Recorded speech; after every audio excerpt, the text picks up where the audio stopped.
Okay, fifth graders, Mr. Carl here with another tutorial. Today, I am going to give you a thinking process, a strategy, or a plan to better understand confusing math word problems, especially when you feel lost and you're like, what do I do?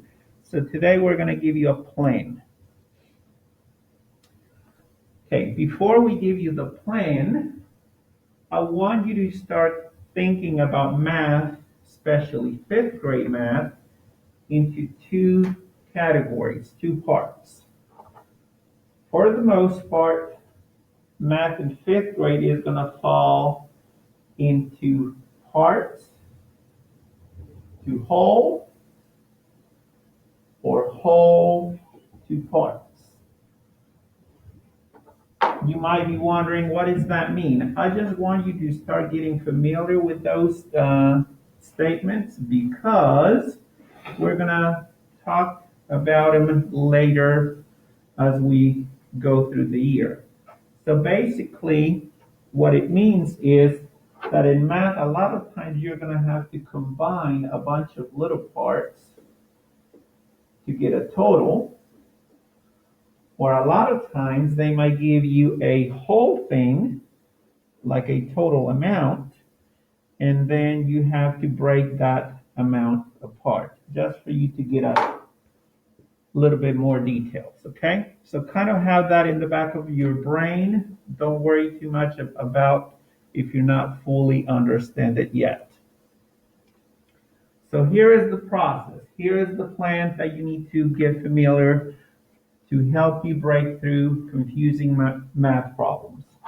The first thing you do is you read the problem one time and you read it to get a feel. You just want to kind of get a feel of what the problem is about. Number two, you underline, you read it again the second time and you underline important information, especially keywords or phrases that help you draw conclusions.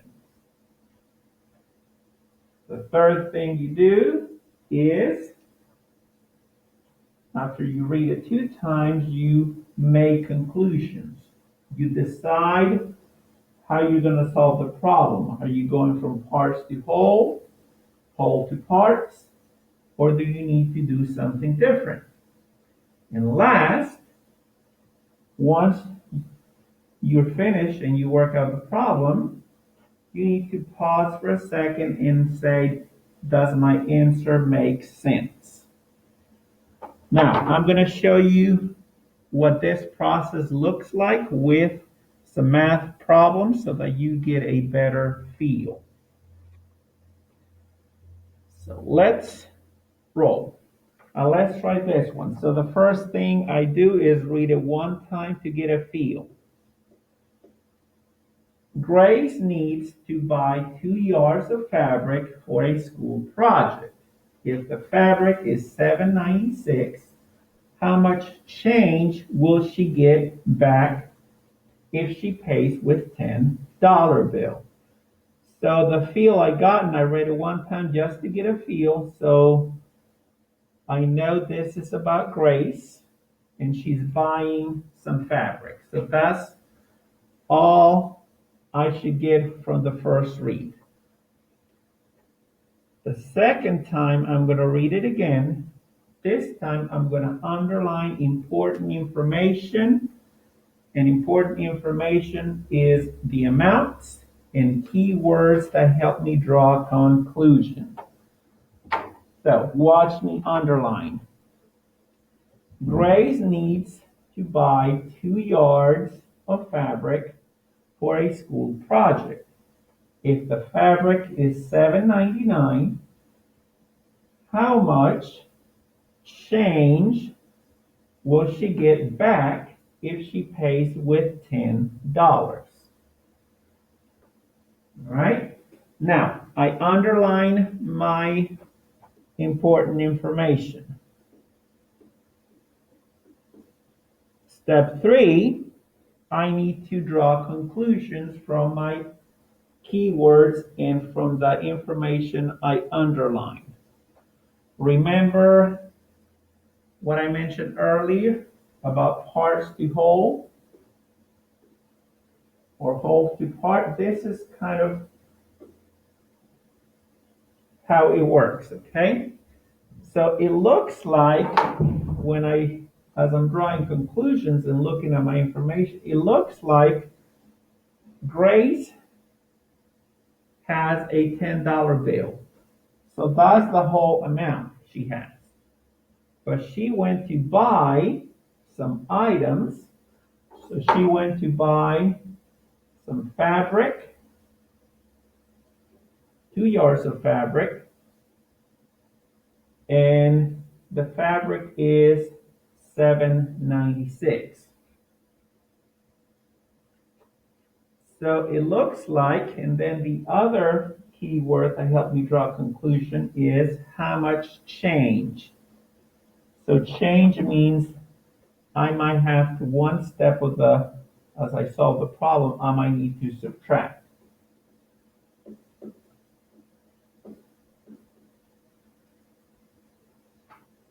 So based on all my underlining and my conclusion, it looks like Grace started with $10. That's the whole amount. And I need to take part of that. The part I need to take is $7.96. How did I know I needed to take away? Well, because of the phrase that helped me draw a conclusion, change. So $7.96.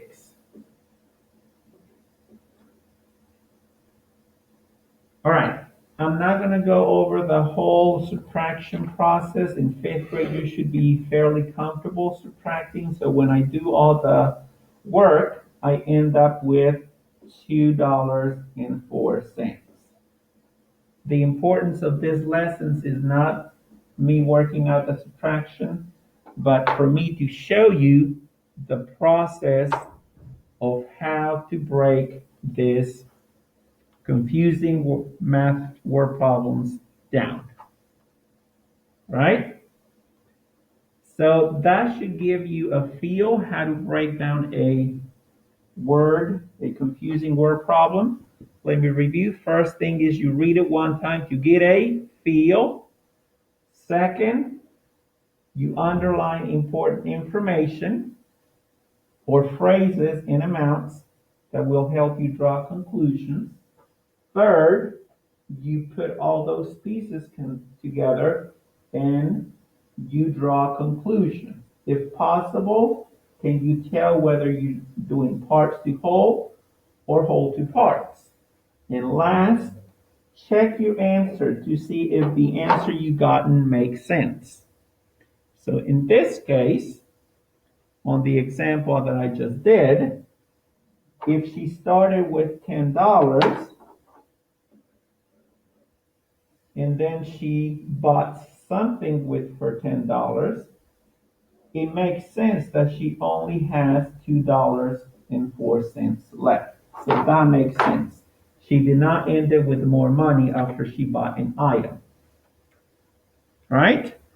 Thank you for watching. I see you on the next video.